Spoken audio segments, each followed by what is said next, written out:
Hi friends, அஸ்ஸலாமு அலைக்கும். Welcome to my channel. இன்றைக்கி நம்ம சேனலில் பார்க்க போகிறது மட்டன் மசாலா பவுடர் ரெடி பண்ண போகிறோம். எப்படி பண்ணலான்னு பார்க்கலாம் வாங்க. இந்த மசாலா பவுடர் யூஸ் பண்ணி நம்ம மட்டன் கிரேவி வைக்கலாம், சிக்கன் கறி வைக்கலாம், பொட்டேட்டோ கறி வைக்கலாம், காலிஃப்ளவர் கறி வைக்கலாம், அதுக்கப்புறம் கடலை கறி வைக்கலாம், எக்கு கறி வைக்கலாம். இதுக்கெல்லாம் இதை நம்ம யூஸ் பண்ணிக்கலாம்.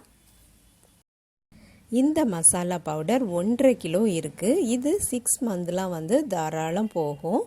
இதை நம்ம ஒரு சின்ன சின்ன பேக்கெட்டில் நான் அடைச்சி ஃப்ரிட்ஜில் ஸ்டோர் பண்ணி வச்சுருவேன். தீர தீர நான் அதை எடுத்துக்குவேன்.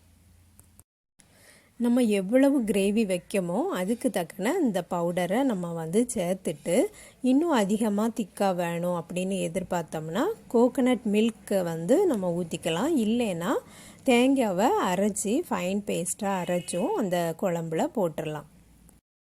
இதே போல் திரிச்சு போட்டுட்டோம்னா மசாலா பொடி தீரது வர நமக்கு கவலையே இல்லை. நம்ம கடையில் வாங்கிட்டே இருந்தோம்னா நம்ம பாக்கெட்டாக வாங்கிட்டே இருக்கணும். ஆனால் இந்த அளவுக்கு ஃப்ரெஷ்ஷாகவும் இருக்காது, நல்ல மணமாகவும் இருக்காது.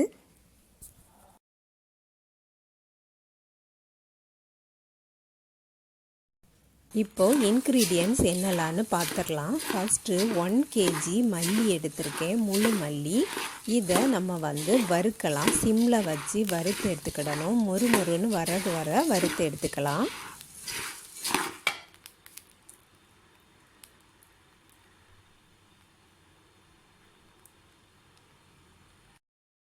இப்போது மல்லி வறுத்ததை ஆற வச்சு எடுத்திருக்கேன். நெக்ஸ்ட்டு என்ன சேர்க்கலான்னு பார்க்கலாம்.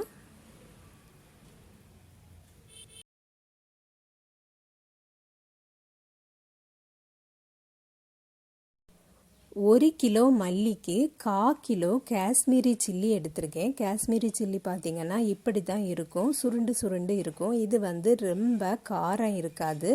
அதனால தான் நான் 250 கிராம் எடுத்திருக்கேன். நீங்கள் வத்தல் மிளகு எடுக்கதா இருந்தால் 200 கிராம் எடுத்தால் போதும். இதை நல்லா காய வச்சு இதையும் சேர்த்துடலாம். இந்த வத்தலில் உள்ள காம்பையும் நான் எடுத்து தூர போட்டுட்டு தான் சேர்த்துருக்கேன்.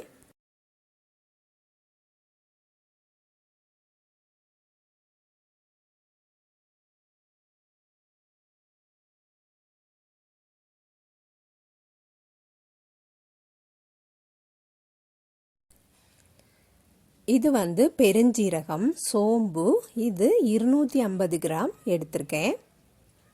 இதுவும் காய வச்சு சேர்த்துருக்கேன். பெருஞ்சீரகம், சீரகம் இதையெல்லாம் வறுக்க வேண்டாம்.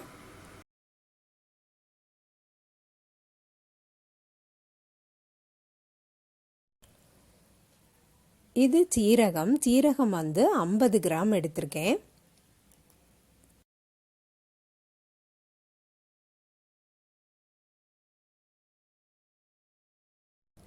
நல்ல மிளகும் 25 கிராம் எடுத்திருக்கேன்.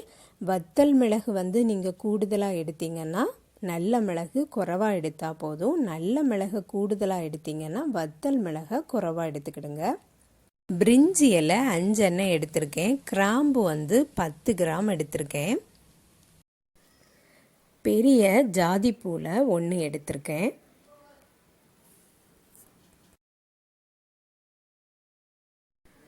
அன்னாசி பூவில் 5 எண்ணெய் எடுத்திருக்கேன். அதுக்கப்புறம் 3 இன்ச்சு சைஸ் உள்ள பட்டையில் ஒரு பெரிய பட்டை எடுத்திருக்கேன். ஏலக்காய் ஒரு 30 நம்பர் போட்டிருக்கேன். சின்னதுனால 30 போட்டிருக்கேன். இல்லைன்னா கொஞ்சம் பெருசாக இருந்தால் ஒரு 20-25 போட்டால் போதும். இதுக்கு கூடவே ஒரு கருப்பு ஏலக்காவும் போட்டிருக்கேன்.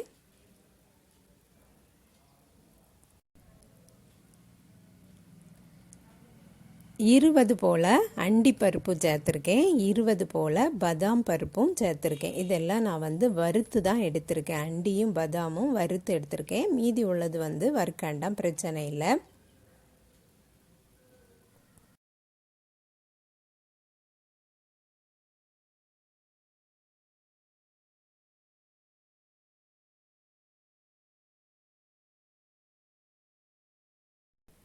20 கிராம் கசகசாவும் எடுத்திருக்கேன்.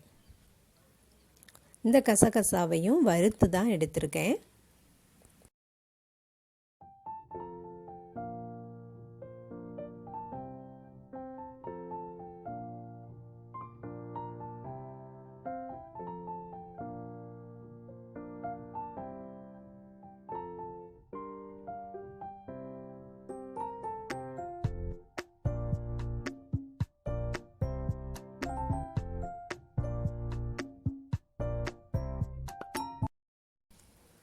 முழு மஞ்சள் இருந்துன்னா அதுவும் ஒரு 50 கிராம் போல் போடலாம். நான் வந்து போடலை. இதை இப்போ நம்ம ஒரு வாளியில் தட்டி நம்ம வந்து திரிக்க கொடுத்துடலாம். நைஸாக திரிக்க சொல்லி வாங்கிக்கிடணும். மெஷர்மெண்ட்டை டிஸ்கிரிப்ஷன் பாக்ஸில் ஷேர் பண்ணுறேன், பார்த்துக்கிடுங்க. இதே போல் நீங்களும் திரிச்சு பார்த்து டேஸ்ட் எப்படி இருந்துன்னு கமெண்டில் சொல்லுங்கள் ஃப்ரெண்ட்ஸ். இந்த வீடியோ பிடிச்சிருந்துன்னா லைக் பண்ணுங்கள், ஷேர் பண்ணுங்கள். நம்ம சேனலை இது வரைக்கும் சப்ஸ்கிரைப் பண்ணலைன்னா சப்ஸ்கிரைப் பண்ணிடுங்க. உங்கள் ஃப்ரெண்ட்ஸ் அண்ட் ரிலேட்டிவ்ஸ்க்கு ஷேர் பண்ணுங்கள். நெக்ஸ்ட் வீடியோவில் சந்திக்கிறேன். அஸ்ஸலாமு அலைக்கும்.